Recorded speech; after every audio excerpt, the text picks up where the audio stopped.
Assalamualaikum warahmatullahi wabarakatuh. Kembali lagi di RNN Channel dengan saya Rozi. Di video kali ini saya akan memberikan 5 rekomendasi mobil bekas yang sangat layak teman-teman pertimbangkan sebelum teman-teman membeli mobil bekas taksi.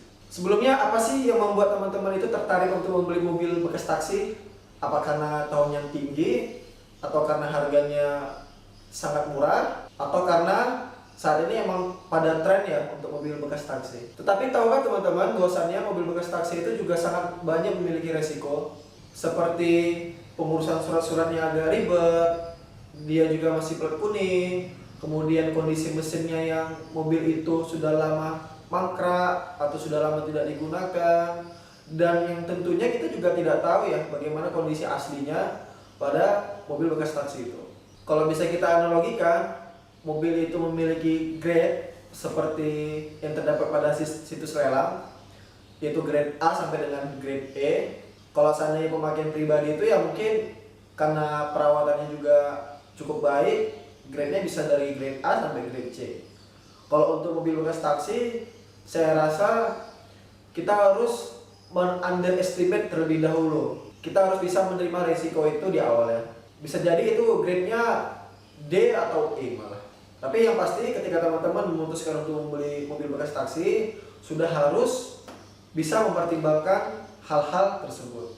Oke, saya akan memberikan 5 rekomendasi mobil untuk range harga 50 juta hingga 60 juta yang akan bersaing dengan mobil-mobil bekas taksi seperti Vios Limo Gen 2, Kia Rio, dan Chevrolet Nova. Yang pasti ketika Chevrolet Nova, Kia Rio ataupun Limo Gen 2 untuk harga 50 hingga 60 juta bisa kita pastikan itu kondisinya sudah balik nama dan sudah layak jalan lah, sudah dipoles, sudah di-upgrade. Yang pertama adalah Suzuki Airio. Suzuki Airio masuk ke Indonesia tahun 2001 dengan cara impor atau CBU dan mulai dirakit secara lokal sejak tahun 2003.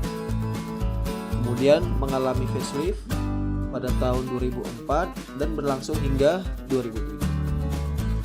Suzuki Airio bisa teman-teman dapatkan di kisaran harga 50 hingga 60 juta untuk tahun 2003 hingga 2004. Suzuki Airio memiliki spesifikasi mesin 4 silinder segaris 16 katup DOHC dengan tenaga 100 horsepower di 5.900 rpm dan torsi 133 Nm 3.100 rpm. Untuk konsumsi BBM-nya cukup irit, untuk dalam kota 9 hingga 12 km per liter dan untuk luar kota 13 hingga 15 km per liter. Dan Suzuki Airio ini menawarkan 2 mode transmisi, yaitu manual 5 percepatan dan matic 4 percepatan. Kelebihan mobil ini memiliki akselerasi mesin yang handal khas Suzuki, kabin yang lega, dan memiliki kapasitas bagasi yang lebih besar. Dan mobil ini juga sudah memiliki fitur ABS, yaitu anti-lock braking system. Yang kedua ada Kia Rio Pride. Ini merupakan Kia Rio generasi kedua. Diperkenalkan tahun 2005 dengan cara diimpor langsung atau CBU. Dan desain Kia Rio Pride ini berlangsung dari tahun 2005 hingga tahun 2011. Dan teman-teman bisa mendapatkan Kia Rio Pride ini dengan budget antara 50 hingga 60 juta untuk yang tahun 2005 hingga 2007. Untuk yang di atas 2007 harganya masih di atas 60 juta. Untuk mesin dia menggunakan DOHC CVT 4 silinder segaris 16 katup dengan kapasitas 1400 cc dengan tenaga 93 horsepower di 6000 rpm dan torsi 125 Nm pada 4700 rpm. Untuk konsumsi BBM ini termasuk mobil yang sangat irit dengan 10 hingga 12 km per liter untuk dalam kota dan 14 sampai 16 km per liter untuk luar kota. Dan Kia Rio Pride menawarkan 2 pilihan transmisi, yaitu matic 4 percepatan dan manual 5 percepatan. Untuk kelebihan dari mobil ini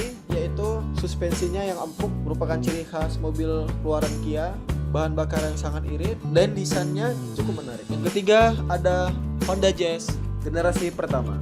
Honda Jazz generasi pertama mulai dijual di Indonesia pada tahun 2003 hingga 2007. Untuk rentang harga 55 juta hingga 60 juta, teman-teman bisa mendapatkan Honda Jazz tahun 2004 hingga 2006. Honda Jazz sendiri menawarkan dua tipe mesin, yaitu mesin IDSI dan mesin VTEC.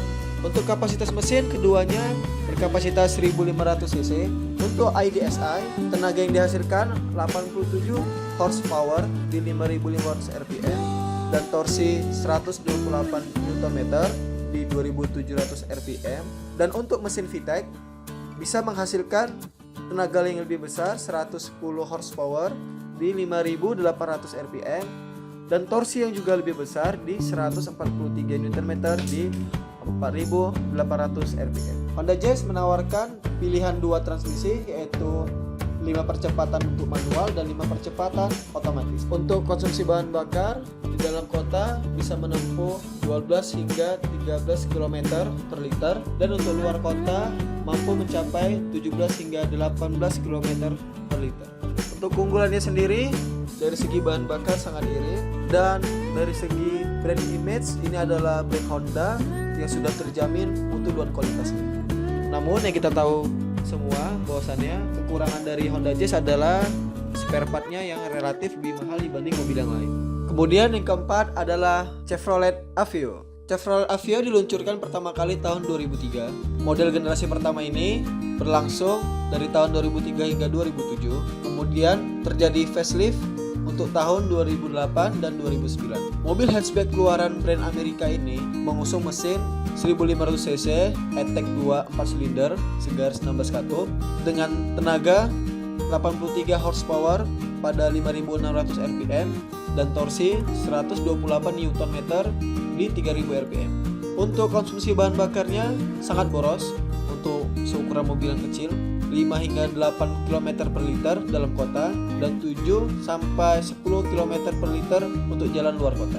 Dan Chevrolet Aveo ini menawarkan dua transmisi, yaitu 5 percepatan untuk manual dan Matic 4 percepatan.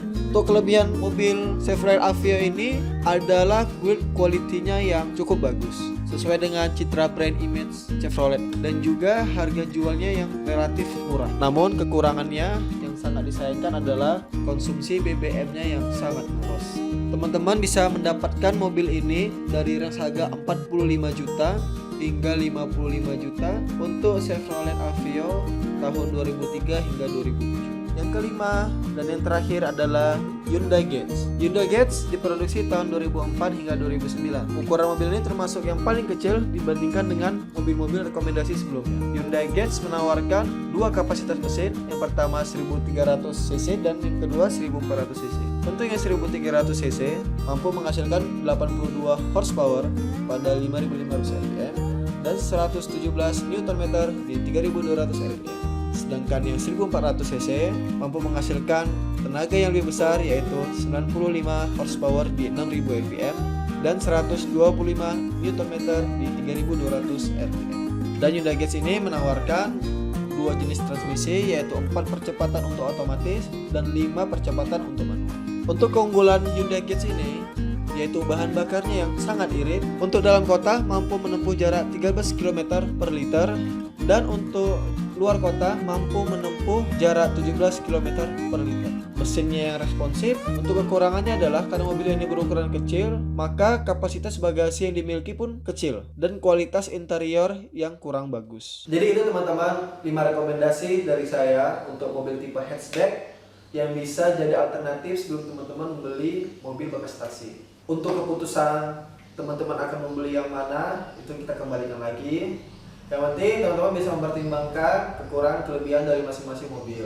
Untuk penggunaan pribadi memang relatifnya tahunnya lebih rendah, tapi kondisi mobil lebih terawat. Dan juga kilometernya juga masih dalam jangkauan yang wajar. Kalau untuk bekas taksi memang sih tahunnya lebih tinggi, tapi kondisi mesinnya yang kita tahu semua memang butuh banyak perbaikan. Dan rata-rata kilometernya memang sangat tinggi. Cukup itu video dari saya, mudah-mudahan bisa membantu teman-teman semua dalam memberikan referensi, memberikan ide, memberikan saran sebelum teman-teman memutuskan untuk membeli mobil bekas idaman kalian. Sekian, assalamualaikum warahmatullahi wabarakatuh.